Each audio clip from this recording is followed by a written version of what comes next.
नेपाल में हाल ही में social media platforms पर लगाए गए प्रतिबंध के फैसले ने देश में व्यापक प्रतिक्रिया उत्पन्न की है। जैसे ही सरकार ने यह कदम उठाया, काठमांडू समेत पूरे नेपाल के नागरिकों में इस निर्णय के खिलाफ आक्रोश फैल गया।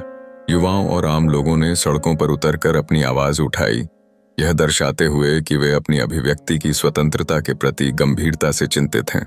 काठमांडू की गलियों में नारे लगाते हुए प्रदर्शनकारियों की भीड़ संसद भवन की ओर बढ़ी, जहां उनकी आवाजें गुंजायमान हो उठीं।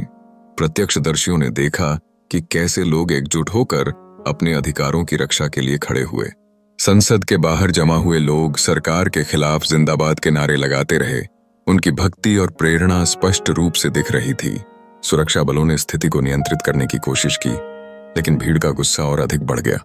इसी बीच जब प्रदर्शनकारियों ने संसद के परिसर में प्रवेश किया, तो वे पूरी तरह से निर्धारित थे। अंदर पहुंचे तो उन्होंने संसद की कार्यवाही को बाधित कर दिया। सभी ने मिलकर अभिव्यक्ति की आजादी की मांग करते हुए आवाजें उठाईं। यह घटना केवल एक प्रदर्शन नहीं थी, बल्कि लोगों की भावनाओं और आकांक्षाओं का प्रतीक था।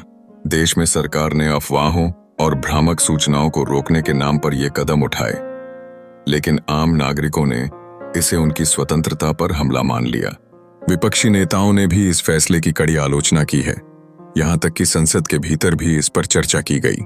फलस्वरूप हालात और भी तनावपूर्ण हो गए हैं। सरकार पर इस विवादित निर्णय को वापस लेने के लिए बढ़ता दबाव है और अतिरिक्त सुरक्षा बलों को तैनात किया गया है।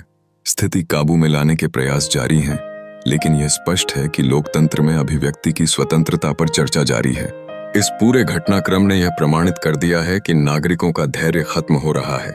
सोशल मीडिया पर प्रतिबंध ने केवल लोगों में हंगामा ही नहीं बढ़ाया, बल्कि उनके अधिकारों के प्रति जागरूकता भी पैदा की है। अब लोगों में यह भावना दृढ़ हो गई है कि वे अपनी आवाज उठाने के लिए तैयार हैं और अपने अधिकारों की रक्षा के लिए किसी भी हद तक जा सकते हैं। यह समस्या न केवल नेपाल के लिए, बल्कि पूरी दुनिया के लिए एक संकेत है कि अभिव्यक्ति की स्वतंत्रता का सम्मान अनिवार्य है।